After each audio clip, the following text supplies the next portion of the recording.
Во името на Отецот и Синот и Светиот Дух. Христос се преобрази. За да можеме да разбереме што представува овој празник, за да можеме овој празник да го вклучиме во нашиот живот, внимателно слушнете каква поука даваат светите отци. Секој човек се стреми кон преобразба.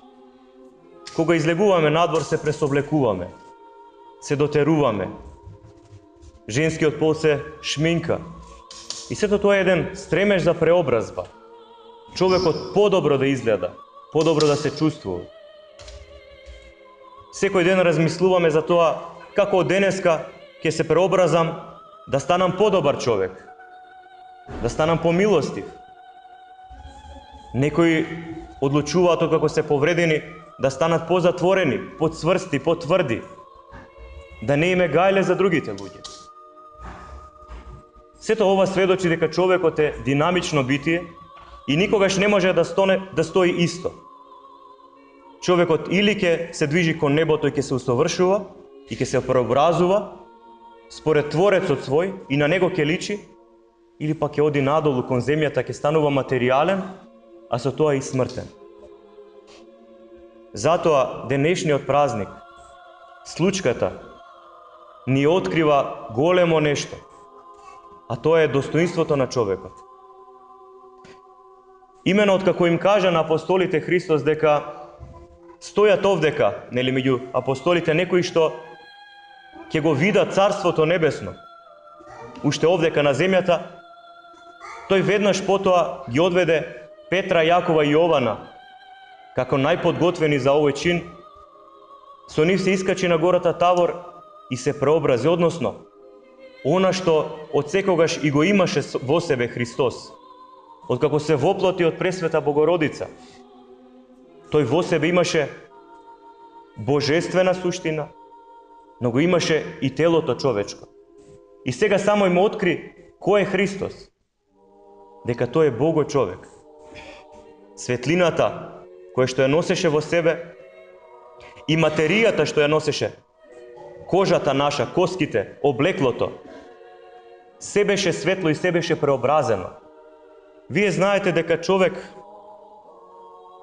кога ќе изгуби нешто, а тоа нешто е добро, постојано се присеќава на тоа нешто, за да може некакво добро чувство да му се пробуди во човекот. Постојано се труди да го имитира тоа нешто во својот живот, макар и копија да му прави. Ова е чувството за кое што човекот чезнее. Она што Адам еднаш го изгуби, а тоа е таа светлина што Христос ја имаше на Тавор. Тоа чувствување на Царството Небесно, на мирот, на спокојот, на радоста во Господа. Ние тоа постојано го бараме преку нашето секојдневно преобразување.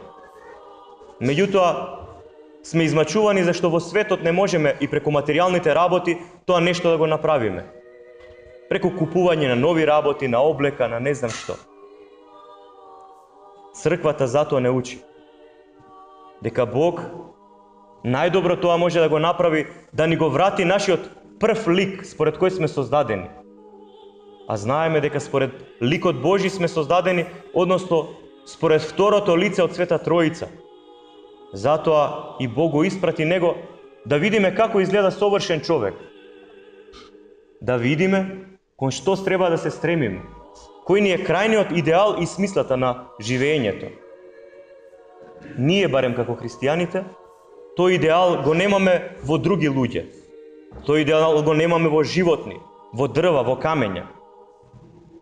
Тој идеал како треба совршен човек да изгледа, го имаме токму во Христа.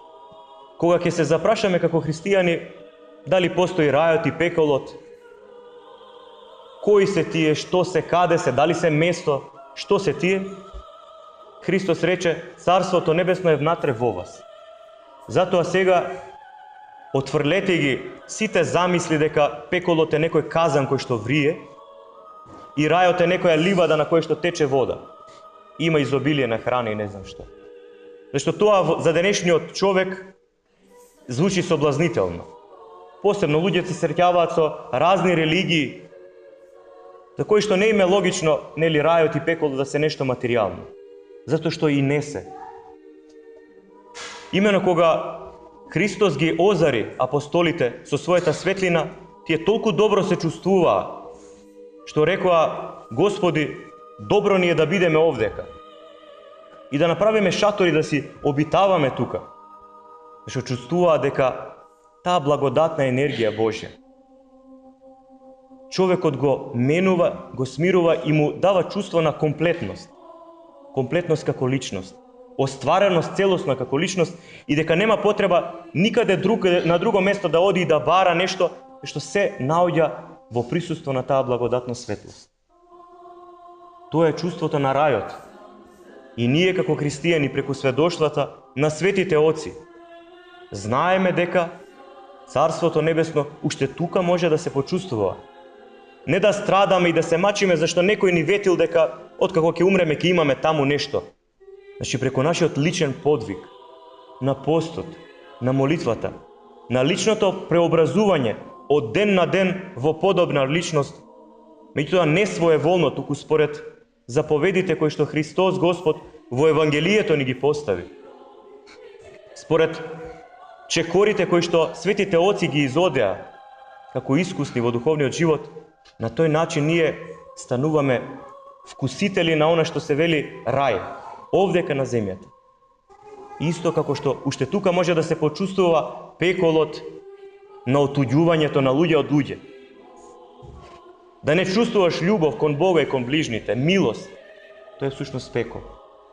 Зашто ако рајот е среќа, а зборот среќа доаѓа од зборот средба, срешта, тогаш за нас, христијаните, рајот и среќата се состојат во средбата со другиот човек, да се сретнеме со човек и тој да не развесели, да ни е мило што сме се сретнале со наш ближен. И на крај, средбата со Бога.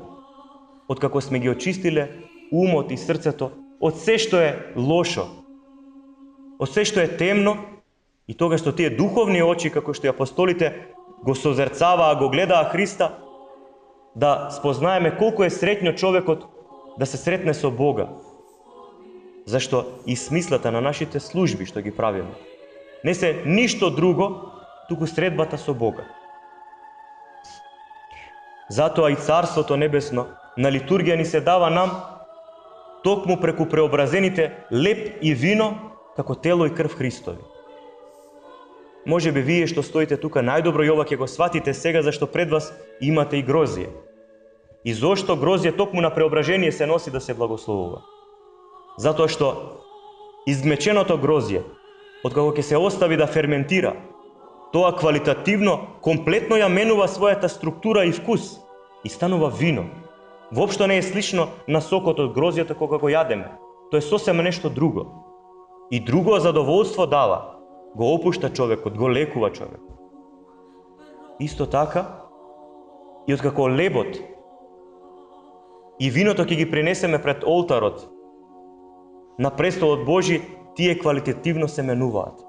Како на тајна вечера, преку благословот, обичен леб станува тело Христово, а обично вино станува крв Христова. И на тој начин ние Бога го примаме во себе, заедничариме со Него, што значи дека се Бог осветува. И душата, и материјата. Се е добро и нема ништо лошо, туку човекот единствено преку својата слободна волја може нештото да го направи добро или лошо, да стане добар или лош. Затоа, драги браќа и сестри христијани, Бог нека ни даде сила таа преобразба постојано во животот да ја имаме. Таа преобразба секогаш кога ќе дојдеме во храм Господов да се помолиме, да ја почувствуваме. За и ние да можеме да кажеме: Господи, добро ни е во Твојот храм да бидеме и удостојни со Твоето Царство Небесно. Амин.